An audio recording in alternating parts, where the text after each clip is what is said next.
আসসালামু আলাইকুম প্রিয় শিক্ষার্থী বন্ধুরা, ইংলিশ হোম টিউটরের পক্ষ থেকে সকলকে স্বাগত জানাচ্ছি। আজকের এই অনন্য আয়োজনে আমাদের আজকের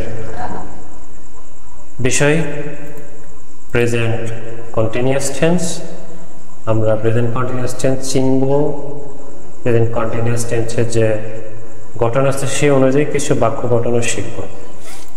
তো সর্বপ্রথম প্রেজেন্ট কন্টিনিউয়াস টেন্স কি এটা আমাদের জানা জরুরি। প্রেজেন্ট কন্টিনিউয়াস টেন্স হচ্ছে এমন টেন্স যেটা বর্তমানকালে কোনো কাজ হচ্ছে বা চলমান অবস্থায় আছে এমন কিছু বোঝায়।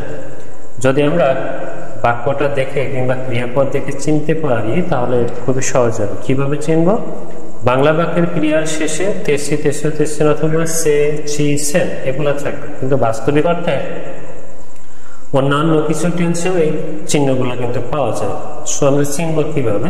আমরা আরেকটা উপায়ে চিনতে পারি যে কাজটি চলমানতা বোঝাবে, অর্থাৎ কোনো একজন ব্যক্তি কাজটির ভিতরে আছে এমনটি বোঝায়।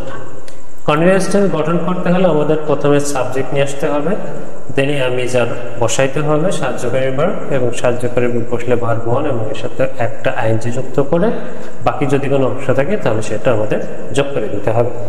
যদি আমরা কিছু উদাহরণ দেখি তাহলে আমি ক্রিকেট খেলছি বাক্যটা যদি আমরা একটু খেয়াল করি তাহলে খেলছি শব্দটা সে সির ভিতরে আছে, এবং সেটা ছাড়াও আমরা যদি একটু ভালোভাবে খেয়াল করি আমি ক্রিকেট খেলছি বাক্যটা যখন আমরা শুনি তখন আমার মনে হয় যে খেলা যে কাজটা এই কাজটার ভিতরেই আমি রয়েছে, তার মানে খেলাটা চলমান রয়েছে। সুতরাং এটা একটা continuous tense, present continuous tense.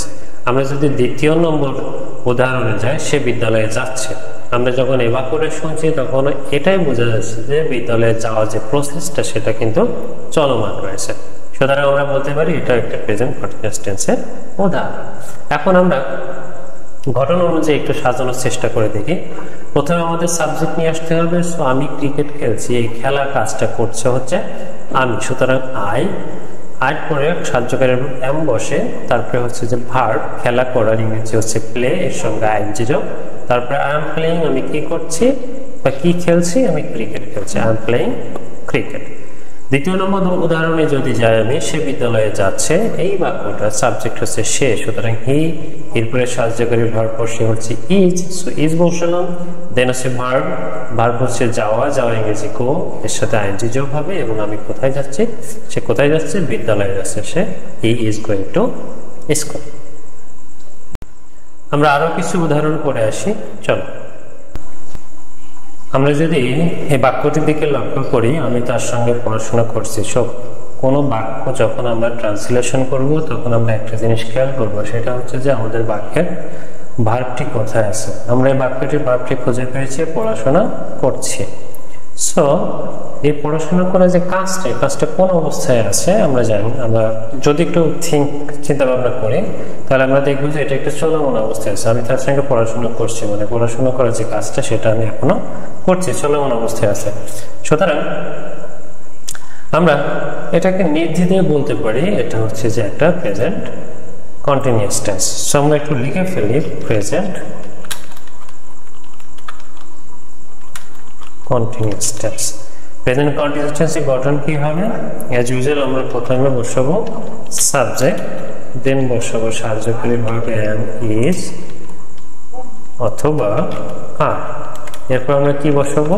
ভার্বের একেবারে বেস ফর্ম মানে প্রেজেন্ট ফর্ম। এরপরে আমরা আইএনজি যুক্ত করে তারপরে বাকি যদি কোনো অংশ থাকে সে অংশটা আমরা বসিয়ে দেব।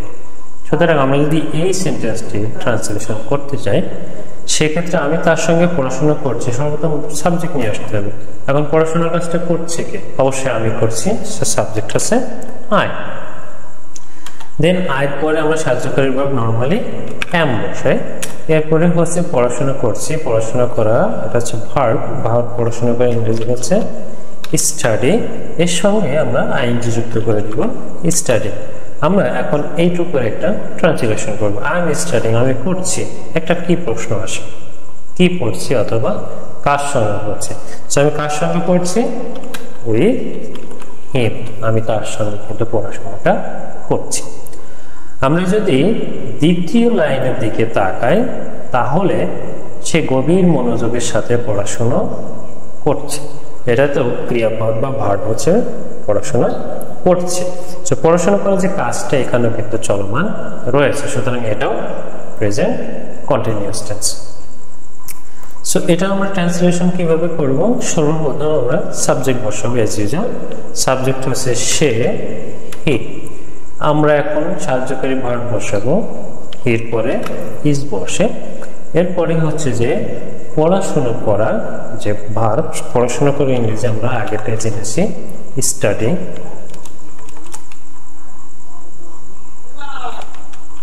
এর সাথে আমরা কি করব? আইন যুক্ত করে দিব, স্টাডিং। এরপর আমরা বাকি অংশ হবে। এখন এর থেকে আমরা একটু ট্রান্সলেশন করি। হি ইজ স্টাডিং, সে পড়াশোনা করছে। কিভাবে পড়াশোনা করছে? গভীর মনোযোগের সাথে। তাহলে আমরা দিয়ে দিই সাথে উইথ ডিপ অ্যাটেনশন। গভীর মনোযোগের সাথে সে পড়াশোনা করছে। আমরা যদি 3 নম্বরটা যাই, তার মা রান্না করছে, এখানেও আমরা ক্রিয়াপদ খুঁজে পেয়েছি। ক্রিয়াপদ হচ্ছে যে রান্না করছে। তো রান্না করার যে কাজটা, সেই কাজটা আমরা বুঝতে পেরেছি এটা একটা চলমান প্রক্রিয়া রয়েছে। সুতরাং তার মা রান্না করছে। এখানে আমরা যদি ট্রান্সলেশন করি তাহলে সর্বপ্রথম আমরা দেব সাবজেক্ট তার মা, ইজ মাদার। এরপরে হচ্ছে যে সাহায্যকারী বসাবো her mother, third person singular number is. এরপরে আমরা দেবো ভার্ব রান্না করা। রান্না করা ইংরেজি আমরা জানি কুক, এর সঙ্গে আইন যুক্ত করতে হবে কুকিং। হিজ মাদার কুকিং, তার মা রান্না করছে। প্রশ্ন আসে কি রান্না করছে আমাদের সেন্টেন্সে নয়, যেহেতু এখানে আমরা শেষ করে দেব। সুতরাং এই হচ্ছে আমাদের মোটামুটি ট্রান্সলেশনের নিয়ম। আরো কিছু ট্রান্সলেশনের জন্য আমরা পরবর্তী পেজে কিছু উদাহরণ দেখতে পাবো, এগুলো বাসায় প্র্যাকটিস করার জন্য দেওয়া হলো। সকলে প্র্যাকটিস করবে এবং যদি কোনো সমস্যা হয় তাহলে কমেন্ট বক্সে জানাবে। সকলকে ধন্যবাদ। আসসালামু আলাইকুম।